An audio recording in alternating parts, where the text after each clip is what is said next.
Bahrain, Kuwait, Oman में film को ban कर दिया गया है। कतर, सऊदी अरब और यूएई में भी बैन किया गया है। फिल्म को एंटी पाकिस्तान बताकर बैन लगाया गया है। आपको ये बता दें कि ये पहली बार नहीं है जब खाड़ी देशों ने बॉलीवुड की फिल्मों को बैन किया रहे हैं कि जो अजीत डोभाल साहब हैं आपके, ये उनका सारा किया धरा है और उन्होंने जो है वो डायरेक्टर को कहा और उन्होंने सारी स्टोरी दी डायरेक्टर को और फिर जो है वो उनके कहने पर ये फिल्म बनाई गई है। अब देखें, जाहिर है कि बताना तो उन्होंने ही था क्योंकि जो ऑपरेशंस हुए हैं वो तो उन्होंने करवाए हैं, तो उन्होंने ही बताना था, सारी स्टोरी देनी थी। लेकिन इसमें कितनी सच्चाई है बताएं उनके। सनी देओल और उससे पहले भी ये करते रहे, इनका तो अच्छा, और इनको अगर हमारी कोई गैंग वॉर्स या कोई हिस्ट्री की ऐसी चीज के बारे में बात करनी है तो मुझे बताएं, सबसे ज्यादा तो कत्लो गारत आपके मुल्क में, आप गुजरात के ऊपर क्यों नहीं फिल्म बनाते? मोदी ने द बुचर ऑफ गुजरात जिस तरह बुचर किया वहां के मुसलमानों को, उस पर बनाओ ना फिल्म। धुरंधर नाम की एक फिल्म बनाई है और ये फिल्म पाकिस्तान के खिलाफ बनाई गई है, आईएसआई को बदनाम करने के लिए, नीचा दिखाने के लिए। और पाकिस्तान के अंदर, पूरी दुनिया के अंदर ये पोर्ट्रे करने की कोशिश की कि पाकिस्तान में टेररिस्ट एक्टिविटी हो रही है, टेररिस्ट यहाँ पे हैं और इंडिया जो है ना वो एज अ लिबरेटर आ रहा है। और पाकिस्तान के अंदर जो वो दरअंदाजी करता है, कार्रवाई करता है, वो बेसिकली टेररिस्ट आपके खिलाफ करता है। ये उसने मूवी में दिखाने की कोशिश की है। लेकिन आपसे ना मैंने पहले तो ये बात करनी है कि ये धुरंधर की क्या साजिश की है आपने। वो कह रही थी पाकिस्तान के खिलाफ साजिश हो गई है। हम तो हमेशा से राह की साजिश कहा करते थे, ये बोला करते थे, और अब पता ये चला है कि जी ये तो पाकिस्तान के खिलाफ जो है वो साजिश हो गई है, धुरंधर की साजिश। अब धुरंधर मूवी आई है तो मैंने तो इसको जो है वो भाई बहुत ही बड़ी अच्छी मूवी बनाई है। इतनी लियारी पुराना कराची है, कराची का पुराना इलाका है ना, जो अंग्रेजों के ज़माने में कराची छोटा सा होता था, वो तो 47 की माइग्रेशन के बाद कराची बढ़ता गया और आगे। तो लियारी पुराना इलाका है जहाँ पे सारे हिंदू सिंधी रहते थे, पारसी रहते थे। दोस्तों, पिछले कई दिनों से भारत की एक मूवी धुरंधर मूवी काफी ज्यादा वायरल है पाकिस्तान के अंदर, क्योंकि इसमें कुछ कैरेक्टर हैं जो कि पाकिस्तान के कुछ लोगों को रिप्रेजेंट करते हैं और इसको लेकर पाकिस्तानी बौखला चुके हैं। और पाकिस्तान तो अंतरराष्ट्रीय क्रिमिनल कोर्ट के अंदर पहुंच गया है कि भारत की इस फिल्म को बैन करवा दो, क्योंकि यह फिल्म पाकिस्तान का एक गलत चेहरा दुनिया के ऊपर दिखा रही है। अब यह तो बात हुई पाकिस्तान की तरफ से, पाकिस्तान इस फिल्म से बौखलाया हुआ है, इसको बैन कराना चाहता है, परंतु इसके उलट यह फिल्म हिट के ऊपर हिट होती जा रही है और अभी तक 200 से 250 करोड़ रुपए तक की यह फिल्म कमाई कर चुकी है। और जब इतनी सारी कमाई देखी है पाकिस्तानियों ने तो ये और भड़क गए हैं कि एक तो हमारे खिलाफ फिल्म बनाई और दूसरी बात यह फिल्म हिट भी होती जा रही है, क्योंकि पाकिस्तान ने तो इस फिल्म को पाकिस्तान में बैन कर दिया है, परंतु फिर भी यह फिल्म एक के बाद एक रिकॉर्ड तोड़ रही है। धुरंधर को लेकर एक बड़ी खबर है, 6 खाड़ी देशों ने फिल्म को बैन कर दिया है। जी हाँ, बहरीन, कुवैत, ओमान में फिल्म को बैन कर दिया गया है। कतर, सऊदी अरब और यूएई में भी बैन किया गया है।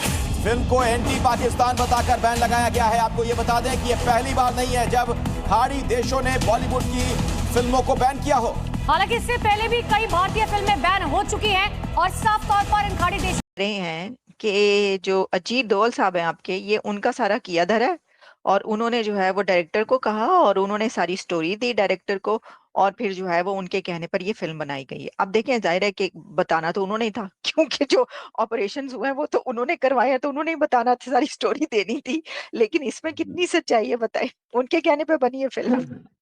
देखिए, अजीत डोभाल साहब ने डायरेक्टली दी हो तो ये मेजर मोहित शर्मा की स्टोरी इंटरनेट पे हर जगह पड़ी। अच्छा। और मेजर मोहित शर्मा के नाम पर उनको बहुत सारे अवार्ड्स दिए गए। उनके नाम पर दिल्ली में एक मेट्रो स्टेशन है, तो कोई नई चीज नहीं थी। इसको उस एंगल से प्रोजेक्ट किया गया है कि हमारी गवर्नमेंट कैसे काम कर रही थी पहले और आज कैसे कर रही है। उस जमाने में गवर्नमेंट जो थी वो कहाँ कहाँ तक काम कर रही थी, कहाँ तक इन्वॉल्व हो रही थी। डोभाल साहब का नाम आया है, डोभाल साहब का तो पूरा कैरेक्टर है वहां पे, बल्कि एसदुल्ला साहब का भी एक कैरेक्टर तो जो कि रॉ चीफ थे, साफ दिख रहा है सबके सामने। सिनेमैटिक लिबर्टी यहाँ भी ली गई है, उनका नाम सान्याल बताया है, उनका नाम कुछ और बताया है, लेकिन रिसर्च एक्सटेंसिव है और मैं इनकी रिसर्च पे शक तो नहीं कर पाऊंगा। अब अजीत डोभाल साहब ने खुद बोला डायरेक्टर को, ये दो लोगों के बीच की बातचीत है और इसमें तो कोई सिर्फ स्पेक्यूलेशन ही कर सकते हैं। अजीत डोभाल साहब नेशनल सिक्योरिटी एडवाइजर हैं, उनके पास इतना टाइम भी होगा कि किसी डायरेक्टर को ये बोलें कि ये मूवी है, ये ले ये कागज और ये ले ये कागज, और सुन उस दिन मैंने उसको ये बोला था, ये मुझे पॉसिबल नहीं लगता है। हाँ, रिसर्च करेंगे तो सब कुछ मिल जाता है, क्योंकि बहुत सारे लोग किताबें लिखते हैं, उन किताबों में लिखा होता है। हाँ नहीं, लेकिन फिर भी क्योंकि ये आप किताबें पढ़ भी लें, ये चीजें ऐसी हैं, क्योंकि अभी तो ये आप इसको इतनी पुरानी हिस्ट्री नहीं बोल सकते, तो रिसेंट पास्ट है ना, यानी अभी की सारी बातें हैं और अभी प्रेजेंट भी है। तो इसलिए इसमें आपको कहीं ना कहीं हेल्प की जरूरत तो लेनी पड़ेगी उन लोगों से कि जो इसमें इन्वॉल्व रहे होंगे, और लगता भी ऐसा ही है कि साजिश जो है ना, ये उधर उधर की साजिश, रा की साजिश हुई है। लेकिन पाकिस्तान में जी लोग कह रहे हैं ना कि इसका नाम ही पता नहीं क्या रख दिया है, इसमें ये कर दिया, इसमें वो कुछ अलग टाइप का दिखाया गया है इस मूवी में। ये दिखाया गया है कि भाई तुम्हें वहां पे सरवाइव खुद करना है। लियारी पुराना कराची है। कराची का पुराना इलाका है ना, जो अंग्रेजों के ज़माने में कराची छोटा सा होता था, वो तो 47 की माइग्रेशन के बाद कराची बढ़ता गया और आगे।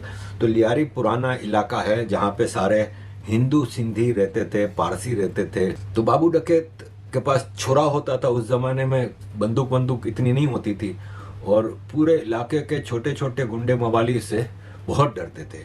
और बाबू डकैत की एक दहशत था वो पीपल्स पार्टी का, क्योंकि लियारी है ना कराची का वो ओनली इलाका है जहाँ से पीपल्स पार्टी हमेशा जीतती आई है। जुल्फकार अली भुट्टो ने भी यहाँ से इलेक्शन लड़े हैं और जीते हैं, बेनज़ीर भुट्टो भी, क्योंकि ये पक्की सीट थी इनकी।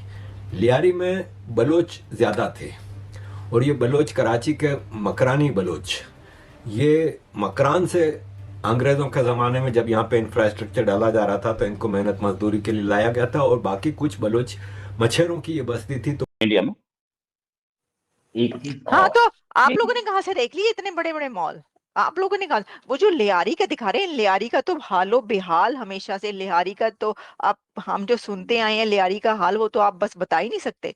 तो आप लोगों ने पता नहीं क्या क्या दिखा दिया भाई। एक तो वो बैंकॉक की शूटिंग है, पहली चीज। दूसरी चीज, जो दूसरी शूटिंग है वो बॉम्बे के आसपास की, मुंबई के आसपास की है। कुछ शूटिंग जो हुई है वो मुंबई सबर्ब्स में हुई है। अच्छा, जो पहाड़ों की शूटिंग है वो लद्दाख लेक की है।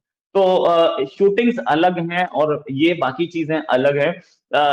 बैंकॉक में अब इंडियन या पाकिस्तानी सड़क तो मिल नहीं सकती थी, तो जो बैंकॉक की सड़क थी उसी में शूट करना पड़ा, मजबूरी थी। अब जहां तक बात ये कि ये it is based on story, ठीक है। इंडिया ने अपने आप को भी एक्सपोज किया, ठीक है, कि हम लोगों ने एक आदमी मेजर मोहित शर्मा को ऐसे भेजा था। मेजर मोहित शर्मा 2 साल वहां रहे थे और फिर वापस आए थे। उसके बाद एक एनकाउंटर में उनकी अनफॉर्चुनेटली डेथ हो गई, लेकिन major Mohit Sharma went there and इस तरीके से उन्होंने ऑपरेट किया था। ये